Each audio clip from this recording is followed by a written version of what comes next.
Welcome back to Life Lessons, the podcast where we delve into the wisdom of the world's greatest minds and uncover how their insights can guide us through the complexities of modern life.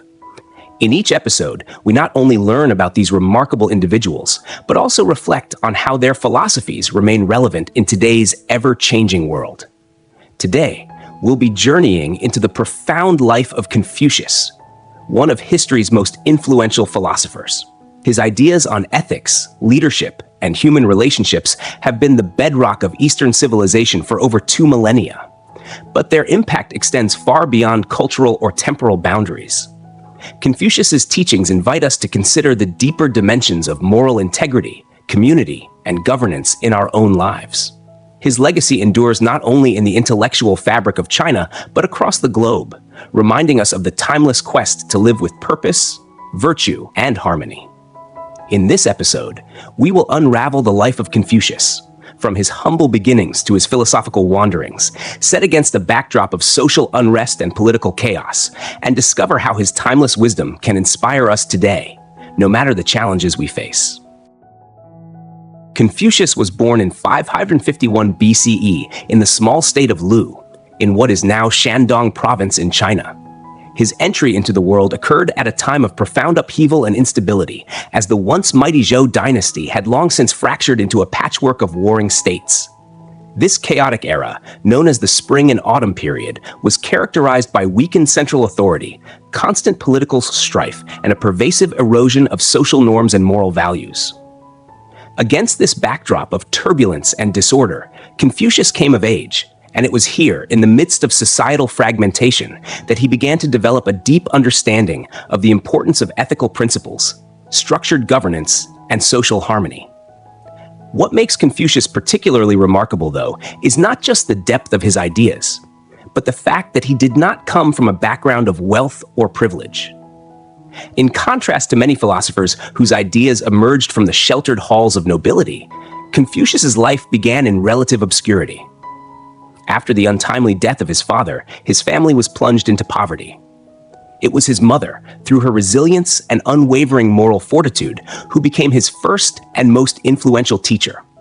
She instilled in him the values of humility, perseverance, and the importance of moral character, principles that would later become cornerstones of his philosophy. This early exposure to hardship and personal struggle forged in Confucius a conviction that one's worth is not determined by birthright, but by the cultivation of virtue and integrity. Despite the family's economic struggles, Confucius was deeply committed to learning. He immersed himself in the rigorous study of the 6 arts, defined by the Han Dynasty: ritual, music, archery, charioteering, calligraphy, and mathematics. These disciplines were not merely technical skills, but were regarded as pathways to personal refinement and the cultivation of moral and intellectual virtues. Mastery of these arts symbolized a person's commitment to becoming a well-rounded, ethical individual who could contribute meaningfully to the betterment of society. For Confucius, the mastery of rituals, in particular, would later become central to his teachings, as they represented not just societal customs, but a means of preserving order and embodying respect for tradition and ethical conduct. His early dedication to these principles laid the groundwork for the development of his philosophy, one that still resonates today with its emphasis on personal virtue, social responsibility, and moral leadership. Confucius is often remembered as a philosopher, yet his true passion seemed to lie in teaching. More than anything, he saw himself as a guide, one who could lead others, particularly rulers, toward living morally upright lives, thus fostering peace, stability, and harmony in society. His vision, though simple on the surface, was deeply profound: to nurture Ren, or humanity, which for him encapsulated the highest virtues of kindness, empathy, and moral integrity. At the heart of Confucius' philosophy was the belief that the quality of human interaction, grounded in compassion and righteousness, was the foundation for a just and prosperous society. What set Confucius apart from other thinkers of his time was the practical and deeply personal nature of his ethical teachings. Unlike those who speculated about metaphysics or the divine, Confucius was not preoccupied with distant realms of spirits, gods, or the afterlife. His focus was on the tangible, lived experience of being human, and the ethical responsibilities that came with it. For him, it was not abstract theories that mattered, but how individuals treated each other in everyday life. The cultivation of virtues such as kindness, humility, and respect was not a theoretical exercise, but a crucial endeavor for anyone wishing to create meaningful relationships and contribute to the well-being of the community. He believed that through consistent ethical behavior, one could attain personal fulfillment and societal harmony. In his view, it was only when these values were embodied in everyday interactions that society could be truly peaceful. A core aspect of Confucius's teachings was his deep concern with the relationship between rulers and their subjects. He understood that the behavior of leaders had a profound ripple effect on society. If rulers led by example, if they governed with fairness, benevolence, and moral clarity, their subjects would naturally be inspired to follow suit. This belief is best captured in his famous saying, "If the people are led by laws and punished by penalties, they will try to avoid punishment but have no sense of shame. If they are led by virtue and rules of propriety, they will have a sense of shame and will become good." Confucius argued that the moral authority of a ruler was far more powerful and enduring than the authority of laws enforced by fear and punishment. At its core, Confucius' political philosophy was a call for leaders to embrace moral responsibility, not just for their own conduct, but for the well-being of society at large. He was convinced that governance rooted in fear and coercion would only lead to resentment, rebellion, and social decay. On the other hand, leadership grounded in virtue had the power to inspire loyalty, trust, and a shared sense of purpose among the people. This idea of moral governance would profoundly shape Chinese political thought for centuries, eventually contributing to the development of a meritocratic civil service system. In this system, officials were selected based on their abilities and virtue rather than their family lineage or social status, a revolutionary shift that aligned with Confucius's vision of leadership as something earned through personal integrity, not inherited by birthright. Though Confucius had attained a prestigious role as a government official and advisor in his home state of Lu, his ideals soon collided with the harsh political realities of the time. The ruling elite, far more concerned with preserving their power and wealth than upholding principles of ethical leadership, often disregarded the values that Confucius held dear.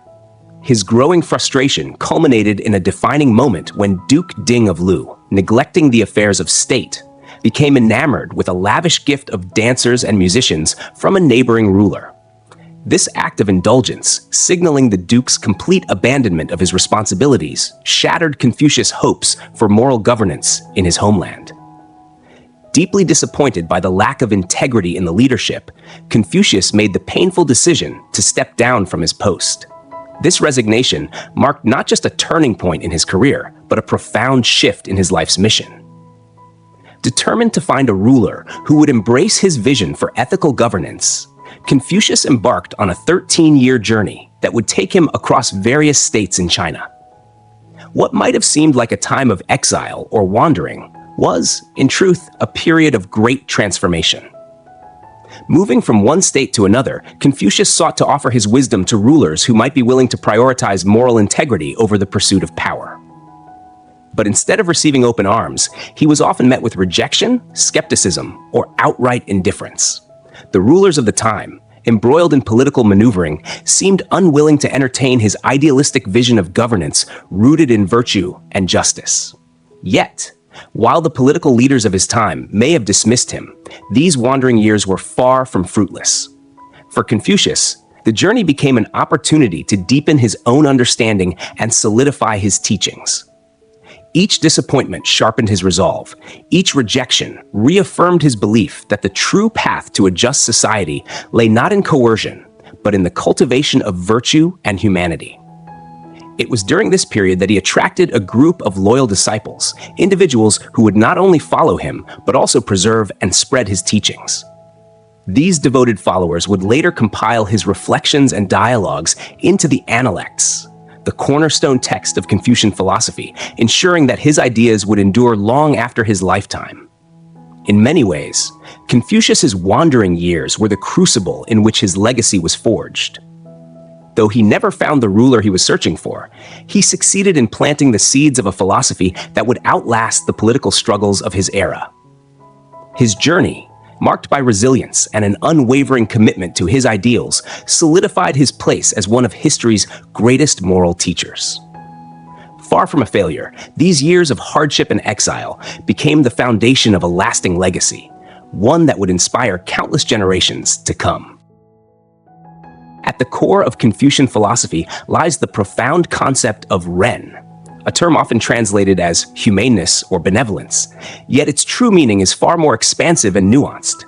Ren represents not merely a surface-level kindness or compassion, but a deeply integrated way of being, encompassing one's entire approach to life and relationships. It speaks to the very essence of what it means to be human, emphasizing a profound connection with others that is rooted in empathy, respect, and moral responsibility. For Confucius, the cultivation of Ren was not an abstract or solitary endeavor. It was something that could only be actualized through our interactions with others, particularly in the context of the 5 cardinal relationships: ruler and subject, parent and child, husband and wife, elder and younger sibling, and friend and friend. These relationships were, in Confucius's view, the very bedrock of a stable and harmonious society. Each one was defined by a sense of mutual obligation and respect, and at the heart of this dynamic lay the principle of reciprocity, the timeless notion of treating others as you would wish to be treated. While this principle, often referred to as the Golden Rule, is found in many philosophical traditions, for Confucius, it was much more than a guide for social etiquette or personal behavior. It was a moral cornerstone, a necessary condition for establishing and maintaining harmony within the family, which he saw as the microcosm of society and, by extension, within the political order of the state. However, Confucius' vision for societal harmony did not rest solely on the cultivation of Ren. He also placed significant importance on the concept of Li, which encompassed ritual, propriety, and the correct observance of social norms. Li was not merely about following rules or adhering to customs for their own sake. Instead, Confucius viewed rituals, whether in the form of everyday manners or elaborate ceremonial practices, as vital expressions of respect and virtue. When carried out with genuine sincerity, these rituals became a powerful means of reinforcing one's role and responsibilities within the social fabric. Li provided the structure within which Ren could flourish, allowing individuals to connect more deeply with one another, with their community, and with the larger cosmic order. Thus, for Confucius, the cultivation of virtue was an interconnected process, one that demanded both the internal development of humaneness and the external adherence to ritual.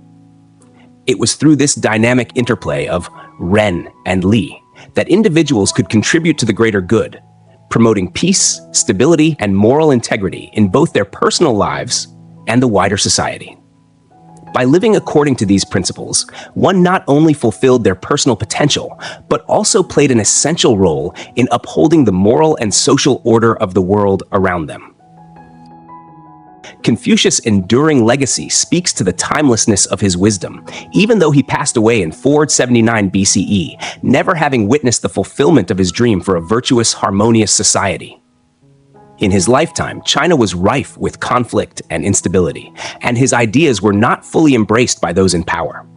Yet, as history unfolded, the seeds of Confucian thought took root, and their profound influence blossomed in later generations. During the Han Dynasty, Confucianism was revived and institutionalized, becoming not only a moral compass, but also the foundation of Chinese social and political life for over 2,000 years. This revival was not merely a rediscovery of Confucius' teachings, but a testament to their universal relevance. Despite the passage of centuries, Confucian ideals, centered on virtue, respect for tradition, and the importance of moral leadership, remained the guiding principles that shaped Chinese governance, education, and family structures. These teachings also carried an implicit understanding that the well-being of society is inextricably linked to the integrity and ethical behavior of its people, especially those who lead. In today's world, where leadership is often driven by the pursuit of power and societal divisions seem ever present, Confucius' message stands as a beacon of clarity and wisdom.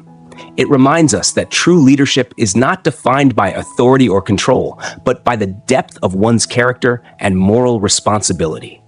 The ethical challenges we face today, whether in governance, communities, or even our personal relationships, can still find answers in Confucian thought. His teachings offer not just a reflection on how to act rightly, but a call to cultivate a life rooted in empathy, integrity, and mutual respect. As we reflect on Confucius' life and contributions, we realize that his wisdom transcends time, offering not a relic of the past, but a living guide for how we can navigate the complexities of modern life. His philosophy invites us to foster greater kindness, understanding, and integrity in our daily interactions, helping to build the foundations for more harmonious communities. Thank you for joining me on this exploration of Confucius' lasting legacy. In future episodes of Life Lessons, we will continue our journey through the wisdom of history's great thinkers, drawing insights that can inspire and guide us today. Until then, remember to live with intention, lead with virtue, and embrace the timeless truths that connect us all.